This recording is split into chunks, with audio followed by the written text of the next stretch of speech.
Sa Cordillera sa Hilagang Luzon, matatagpuan ang pinakamataas na paaralan sa bansa.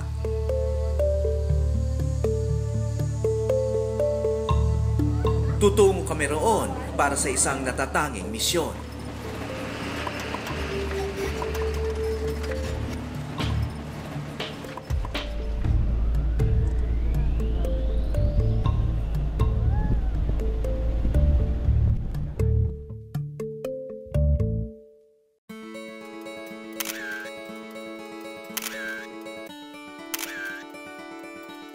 Ang Mount Pulag sa Kabayan, Benguet ay paborito ng maraming potograpo.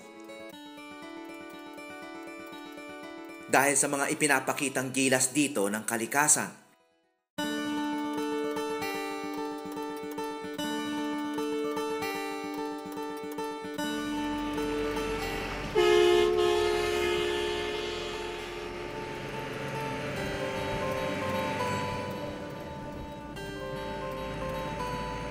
At ngayon may kasama akong isang grupo ng mga potograpo na una ring nabighani sa mga tanawin dito.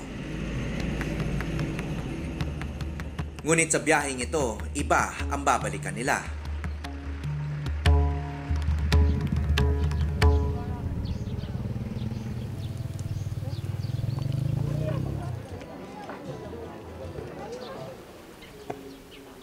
Maliit lang ang Mount Pulag Primary School.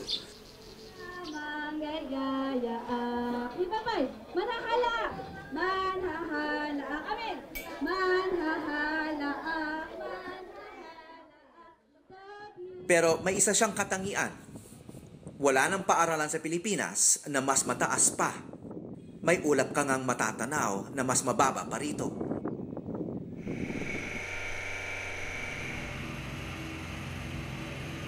Daanan ito ng mga climber papuntang summit ng Mount Pulag. Pero para sa Juan Portrait, ang grupo ng mga potograpo, hanggang dito lang ang kanilang destinasyon. At sa halip na nakamamanghang tanawin, ang kukunan nila, sila.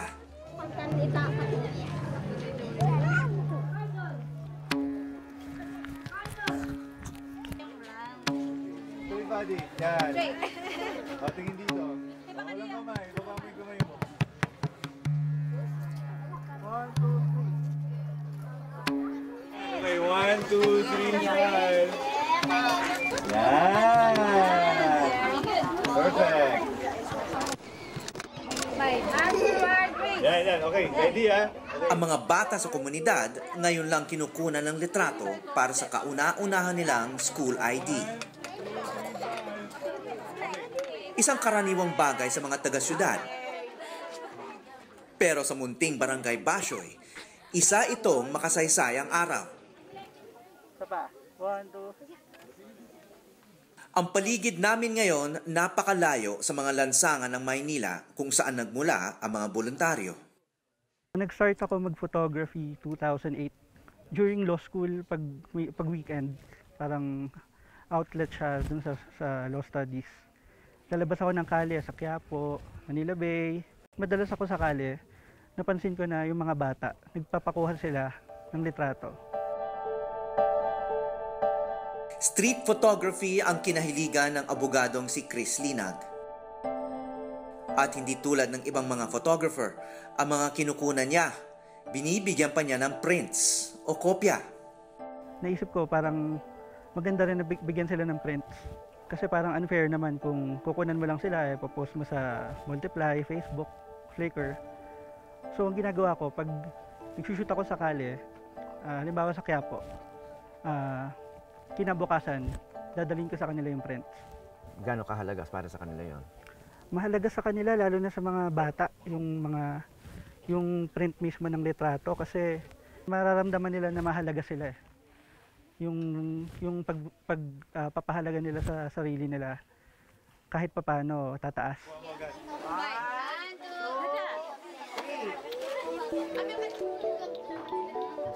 At ang isa sa pinakapaborito niyang kuna noon, ang batang may palayaw na negro. Naalala ko isa sa mga inspirasyon ko sa paggawa nitong one portrait, si Negro. Isa siyang batang kalye sa eskolta. Nakatira sila sa tabi ng ng Pasig River. Siguro mga 2 taon ko rin siyang kinukuhanan. Tsaka dinadalaw. Binibigyan ng prints, tas paborito niya yung ice cream.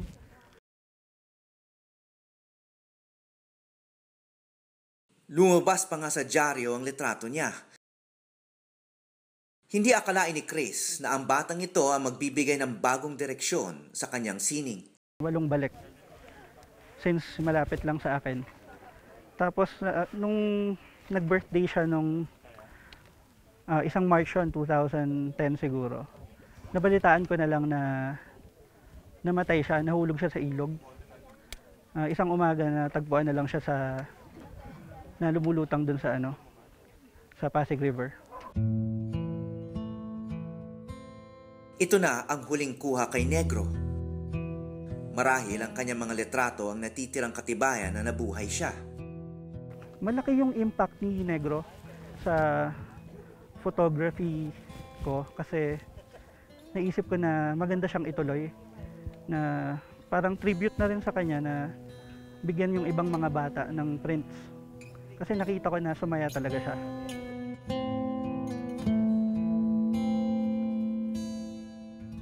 Para street photographer ka dyan. Kuha mo agad. Yung isa walang pogi shot. Yan. O, tingin dito. Walang kamay. Baba mo yung kamay mo. Yan. Okay. Saka may bibig. Ayan. Ayun niya ka. Bing habang. F-mem mo. Yan. Tapos titingin ka dito sa camera. Bing na ba? Tingin ka sa akin kaya dito. Yung specific project na to, nalaman namin last July na never pa silang nagkaroon ng ID. So, pinlano namin na balik kami before the school starts para gawan sila ng ID. Yung ano?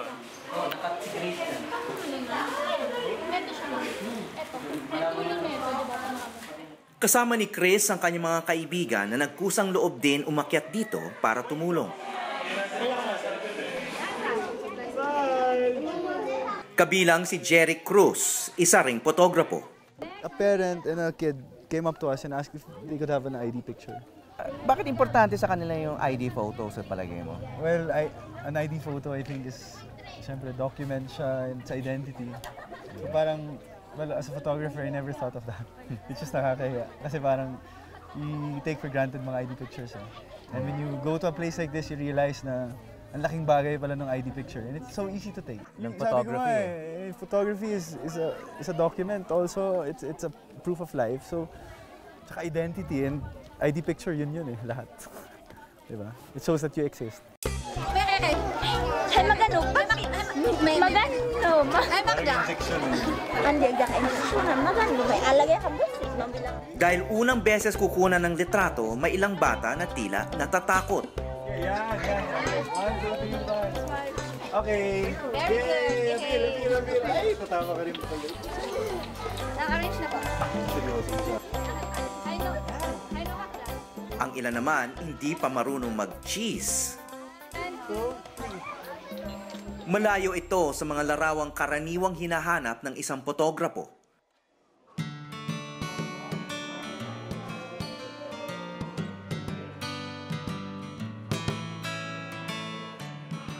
Ang 1x1 picture, ang pinaka-basic.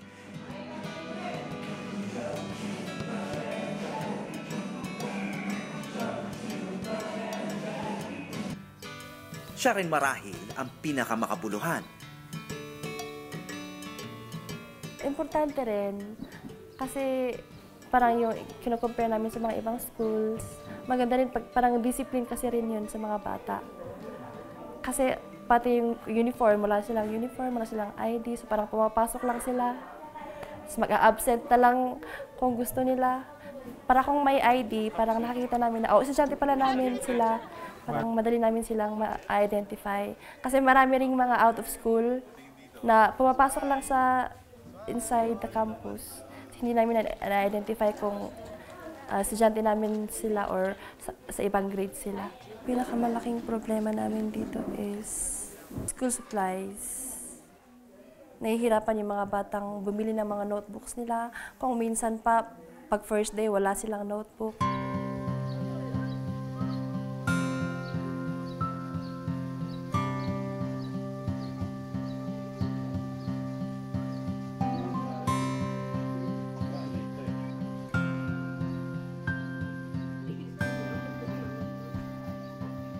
Kasama rin ni Chris ang grupo ni A.G. Sanyo, isang artist na siya namang nakatoka sa pagpapaganda ng paaralan. Isang dahilan din kung bakit ginawa namin din to is para pakita na kung kayang gawin to sa pinakamataas na eskwelahan sa Pilipinas, wala na excuse para gawin sa mga mas mababang level na eskwelahan. Ibig sabihin, kahit saan pwede na gawin. Kwento ni A.G. na kasama rin niya rito si David Sikam, isa sa mga artist na namatay sa Florida bus na nahulog sa Bontoc noong Pebrero. So tumulong si David Sikam dito sa paggawa nito? Yes, yung mga kulay na nakikita niyo dyan, isa sa mga naglapat niyan. Including yung anak niya na kasama din doon sa nahulog na bus, si Agong.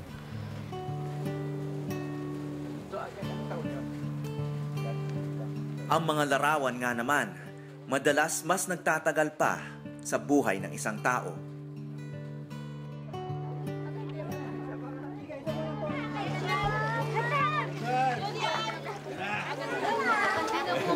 Sa mahigit 100 bata na kinuna ng litrato ni na Chris, may isang bata roon na agaw pansin ang tamis ng ngiti.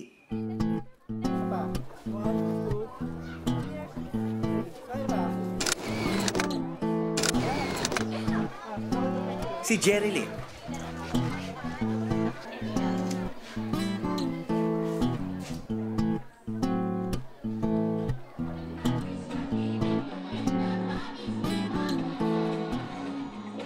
Ngayon mo lang nakita ang picture mo sa ID mo? Ngayon lang? Opo. Ito yung pinakaunang ID photo mo? Opo. Anong pakiramdam mo ngayon? Masaya po. Itong si Jerilyn, siya yung bata na nagbigay sa one portrait ng parang thank you card para to show her appreciation sa pag-take ng photos. Yan, matalino tsaka magandang bata. Pero ang mga ngiti ni Jerilyn may malungkot palang kwentong itinatago. Ready? Okay. Pangit, yan. Okay, 1, 2, 3, 4. Ano ito mga grade? 1, 2, 3. At may isa pang humabol na gusto magpa-picture. Ito na siya? Leader si Lola Evelyn ng kanilang kooperatiba na nag-a-apply upang magpakabit ng kuryente sa opisina nila.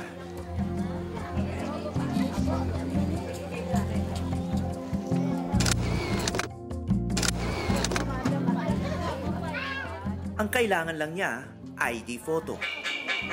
So, bakit yung kailangan magpakuha ng litrato? Gamitin namin sa application na magpapailaw ng building namin po. So, kailangan magbigay kayo ng ID photo?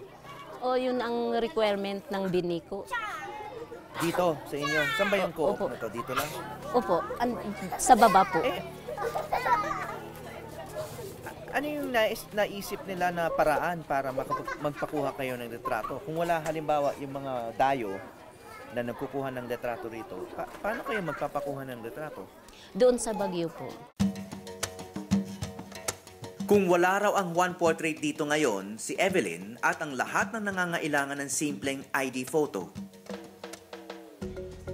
kailangan gumastos na mahigit kumulang 500 piso para maglakbay ng 3 oras papuntang Baguio. Dahil sa ID photo, may pag-asa ng magkakuryente ang kooperatiba nila. Dahil sa ID photo, may pruweba itong bata na siya nga, si Jordan Kodyaman.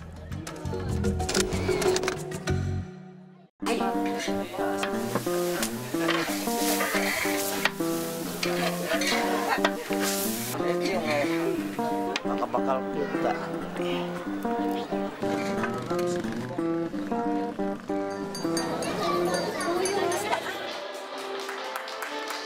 Isang kasalan sa simbahan ang gumising sa Barangay Basyoy noong nagdaang Sabado.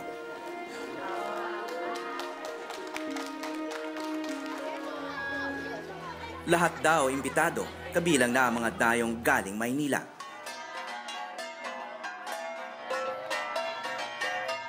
Ito raw ang kaugalian ng tribo ng Kalanguya na halos bumubuo ng munisipalidad. Ang kultura ng Kalanguya hindi nalalayo sa mga Ibaloy at Kankanae. Iba lang ang kanilang mga wika. Tila nagsanib na ang mga bagong paniniwala sa luma. Ang magkasintahang sina Alonzo Dacnis at Fevelin Geking ang ikinasal noong araw na yon. Idinaos ang reception sa pinakamalaking bahay sa Kabayan, ang bahay ng kuya ni Fevelin na si Samuel.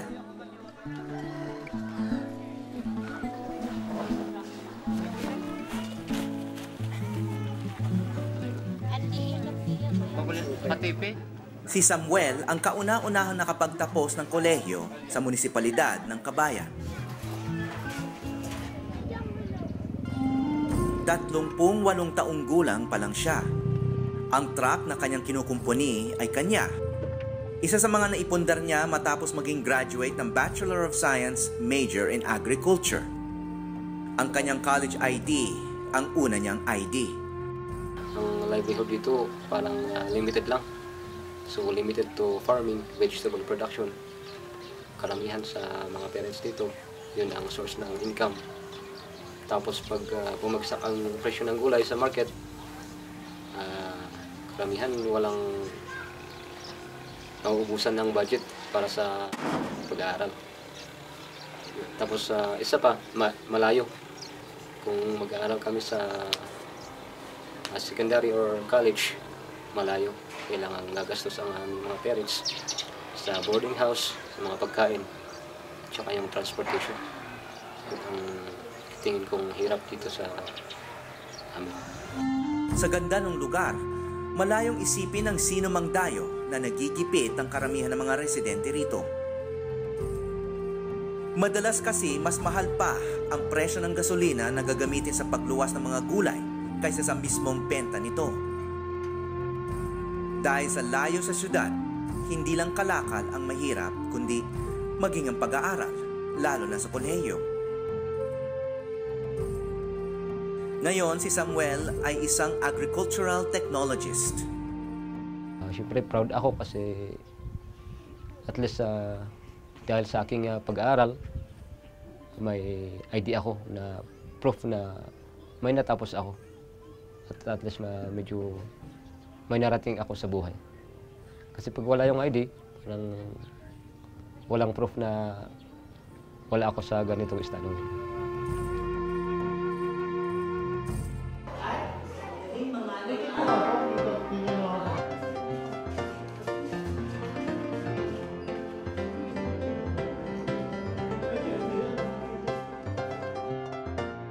Sinliit lang ng hinlalaking daliri ang mga litrato.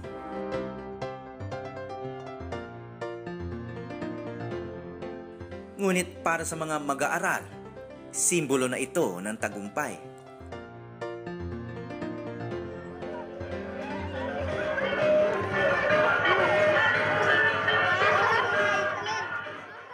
Habang inaantay matapos sa mga ID, nagpakitang gila sa mga batang Kalanguya.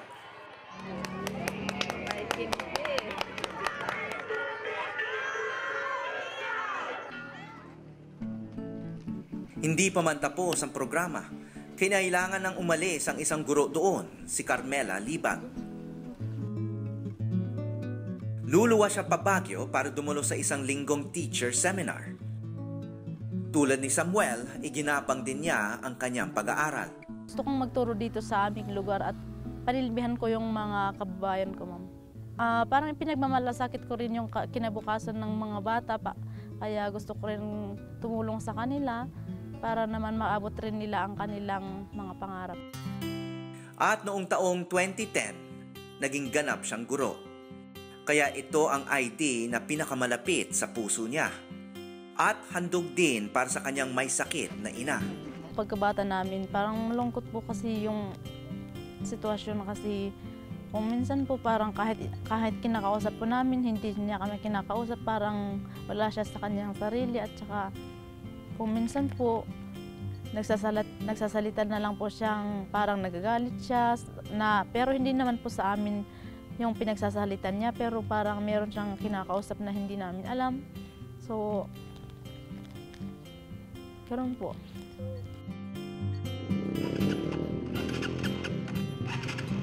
Ngayon na isa na siyang profesional, mas may kakayahan na siyang tumulong sa kanyang pamilya.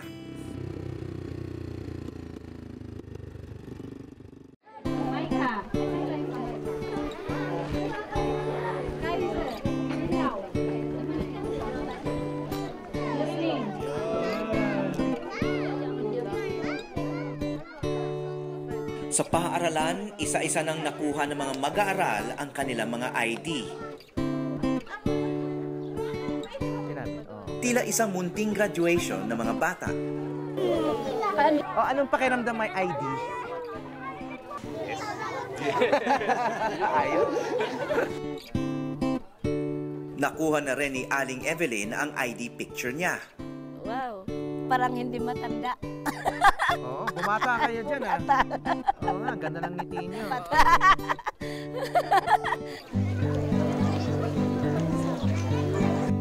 Malaking bagay sa mga bata kasi nakikita namin na yun nga, yung simpleng kaligayahan lang na maidudulot ng pagbibigay tsaka yung pagkuha ng litrato.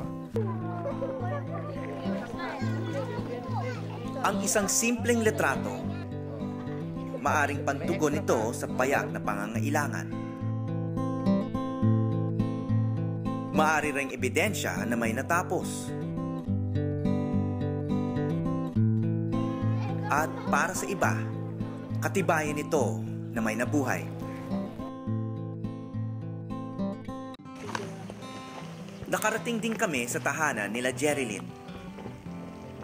Hiwalay sa iba at walang kuryente. Nag-iisa siyang bata rito at pinapalaki ng tita at tito. Iilan lang ang litrato sa bahay, kasama na ang mga kupas na larawan na inilabas ni Jerilyn. Sa edad na 25, namatay ang nanay ni Jerilyn sa Nueva Vizcaya dahil sa malaria. Walang alaala si Jerilyn ng kanyang ina dahil sanggol pa lang siya noon. Ha? Nalulungkot ka pag naiisip mo siya? Opo. Bakit? Dahil mahal siya.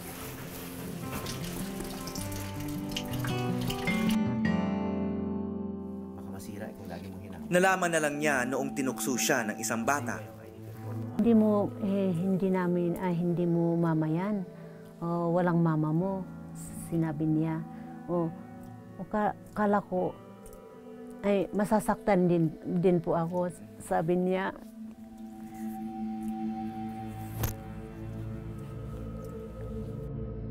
So sinabi ko sa kanya, hindi huwag ka masaktan. Akin lang ang nanay niyo. Sabi ko sa kanya, hindi, huwag ka mag-alala. Akin lang ang inay niyo. Akin ang mag-aalaga sa inyo. Ang litrato ng mama ni Jerilyn, maging ang bago niyang litrato sa kauna-unahan niyang ID, saglit lang ang nakunan sa buhay nila. Ngunit ang halaga nito pagdating ng araw ay hindi matatawaran. Mula sa Mount Pulag sa Benguet, ako si Howie Severino at ito ang Eyewitness.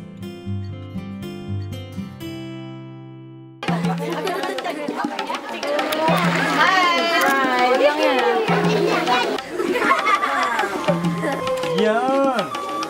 Diba? Okay. Connection na natin. Smile! Bababa mo kamay mo. Yan, smile ha. Yan ang Chris. Okay. 1, 2, 3. Very good. Okay, clear. How are you? Smile! Okay na. Ate yung sipa niya. Saka susuklayan ka niya ate ha. Bye!